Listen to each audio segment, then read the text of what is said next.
The Volkswagen Scirocco has been around for a while now, so VW has given it a midlife update to keep it looking fresh, and I'll just talk you through the changes now. If you notice, in the headlamps we've got some LED daytime running lights. There's also a new bumper, we've got some extra grills on it there like you get on the Golf GTI, and the fog lamps are new as well. Around the side you've got some fresh alloy wheel designs, and if you come to the back, I quite like this. It's minor, but it does make a difference. If you look at the boot lid, it's now got a very bold crease in it, and that helps modernise the rear end a little bit. We've also got some new tail lamps there, and they've got LEDs in them as well. There's a redesigned rear bumper as well, with some air vents there, which are, yeah, they're just for show, really. The same can be said of the storage bin under the armrest, though the other cubby spaces are actually quite good for this type of car. If you're wondering why we're highlighting this, it's because Scirocco buyers are actually very pragmatic people.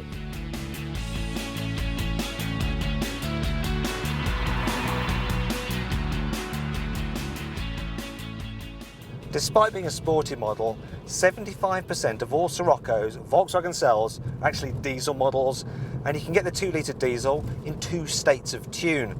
There's the 181 brake horsepower version, which will do 0 to 60 in just 7.5 seconds, yet will return 64 miles per gallon. So how's that for having your cake and eating it? However, you might want to just save yourself a bit of cash and go for the 148 brake horsepower model. It still does 0 to 60 in 8.6 seconds, and actually in-gear shove is really impressive. So you don't really miss that extra performance from the more expensive car, and it will return 67 miles per gallon. They both come as standard with a 6-speed manual gearbox, which is very nice to use, but if you want an automatic, you can get Volkswagen's excellent DSG paddle shift auto with it. Now, unless you're doing lots and lots of miles, I would suggest you forget the diesel cars and go for one of the turbo petrols. Don't go for the 1.4 because that's just a little bit too slow. You want to go for one of the 3 2-litre turbo petrol engines. Now, the mid-range one is probably the best bet. It's got 217 brake horsepower, and it's good for 0 to 62 miles an hour in just 6.5 seconds. However, if you want the hottest Scirocco, then you're going to need the R model. It has 276 brake horsepower and can do 0 to 62 miles an hour in just 5.7 seconds. The R model gets some uprated brakes and stiffer suspension too, though this will be too jarring for most people. The normal models, however, are much easier to live with. For a sporty car, the Scirocco is reasonably comfortable to travel in. You can get it with some optional adaptive dampers, which help improve the ride and make it glide over bumps that little bit better when you have it in the comfort mode. However, the normal setup is actually adequate. Let's just say it's firm, but it's fair. So when you go over a bump, you do feel it, but it's not so jarring that it annoys you. And let's face it, you want your sports car to make you feel connected to the road.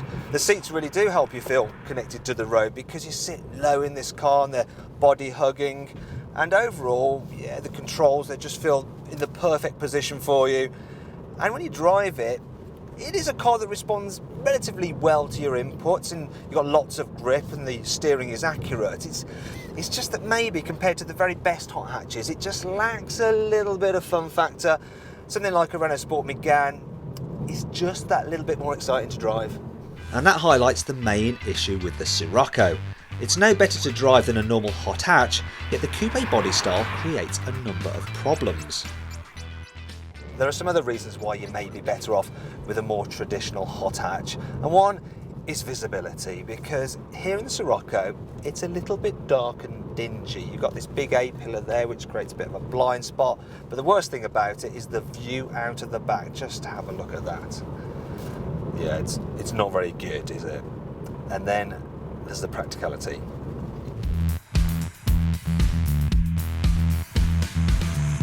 Now, I wouldn't say the Scirocco's boot is exactly titchy, but it's definitely not as big or as useful as on its sister car, the Golf GTI. It's also got a huge load lit. For instance, from where you are, the boot looks empty, but oh no, look, I've got a suitcase in, and if this suitcase was full, I might have done my back in by trying to lift it over this big lip. Another thing which affects the practicality of this boot is this toolbox here. Now, that contains the tools for the spare wheel, which is under there, which is good to have that, by the way, but I think that if I was going to load this car up, I'd probably remove that. Then you'd be driving down the road, car fully loaded, get a puncture, And oh my God, you left the toolkit at home. You can't change the wheel. Another thing that's a bit annoying is this, when you fold the rear seats down, there you go, you'll notice you've got this big ridge there, which is less than ideal. In the Golf GTI, you have a false floor, which means you have a continuously flat load floor, which is much better. And let's go to the back seats. Now, in a way, I probably shouldn't complain that a sports car has back seats that adults can actually sit in. But once again, you compare it to a hot hatch, it's not as good. So I'll just climb inside and you will see that, okay, so I've got lots of knee room and that seat is in my ideal driving position, but I haven't got lots of headroom. Anyone over 6 foot, I mean, I'm 5'11", my head's touching the ceiling. Anyone over 6 foot is going to be like that. That's not going to be comfortable. And there's only 2 seats in the back. Some hot hatches, you can actually carry 3 people in the back. So there we go. Not quite as practical as a hot hatch. Oh, and hard to get out of as well. Finally, Volkswagen has tried to refresh the cabin with a new steering wheel and some piano black trim on the centre console. It's also fitted some dials to the top of the dash which are supposedly reminiscent of those in the original Scirocco, but really, this edition should have stayed back in the 1970s. Instead, VW should have upgraded the ageing infotainment system to the more modern one you get in the Golf and Polo, as inside the Scirocco is starting to look a little bit past its sell-by date.